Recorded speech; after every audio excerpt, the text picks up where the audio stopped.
I've been here 45 years. When I started here, it was pretty rough. The theater that everyone sees is 97 years old, or coming up on 97 years old. But the stage house that we're standing in now is a completely new structure. It's only a 20-year-old building. We did a little bit of a renovation after Dick Broadcasting purchased the theater in '82, and we ran that way until we did the major $30 million restoration and expansion. That was done between 2003, reopening in 2005. That was with MHM. That was with MHM.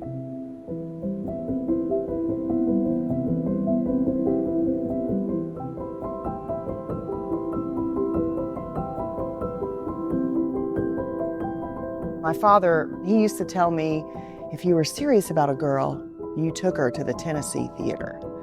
It speaks for itself, the beauty of the theater. Designing something to pair with the Tennessee Theater is just a little bit intimidating. I've always felt that you should do everything you can do to study whether there are elements of the building that should be preserved. It's history.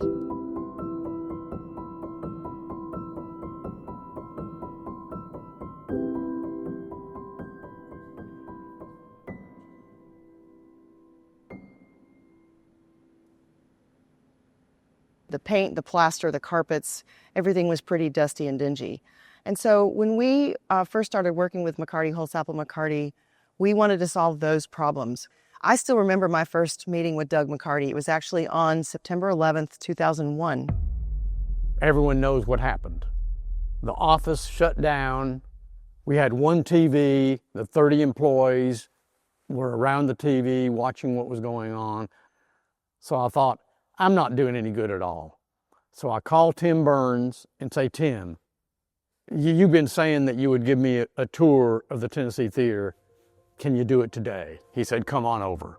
And I remember being really grateful to have something else to focus on and think about on that day. And so we walked around the theater, started talking about some of the challenges and the problems that we wanted to solve with this major project.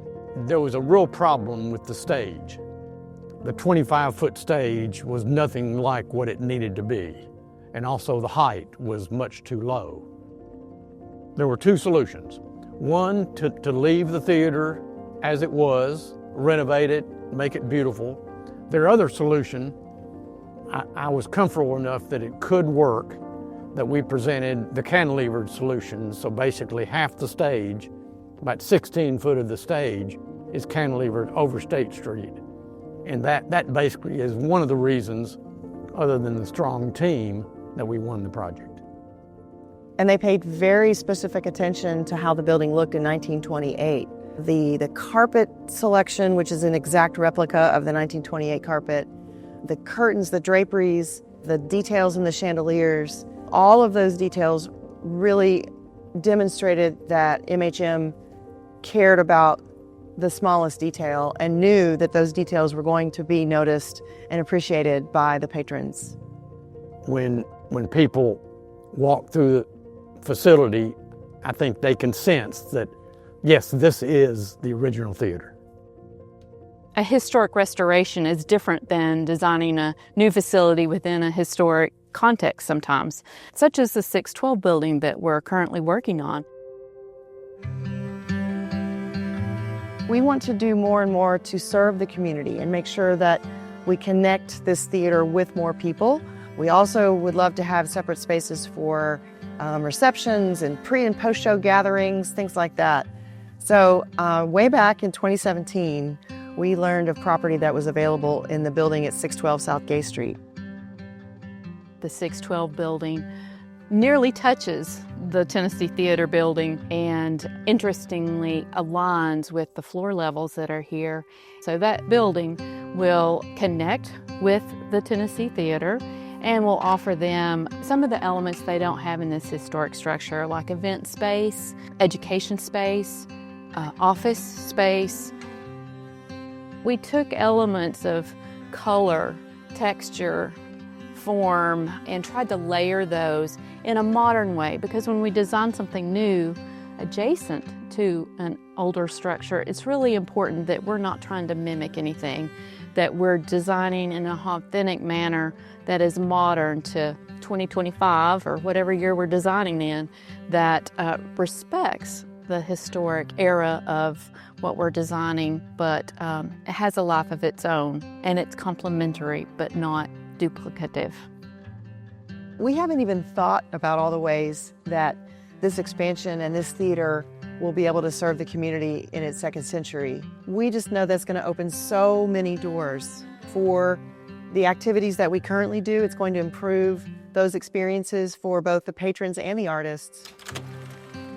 This is a good time to give credit to the original architects on the project. Graven Mager designed this wonderful palace.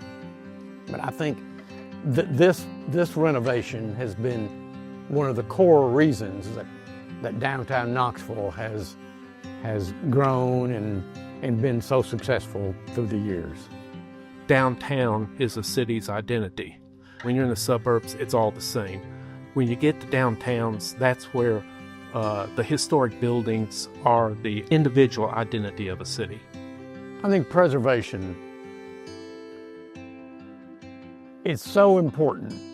I love the mission of Knox Heritage and making sure that those places that have such an impact in our lives are continue to be here, continue to have a beautiful life of their own, and that can impact us, our children and grandchildren, those to come after us. Without hardworking organizations like Knox Heritage, I know that a lot of the beautiful buildings that help give Knoxville its look wouldn't be here today. It's a way to appreciate the past while also informing the present and setting the stage for the future.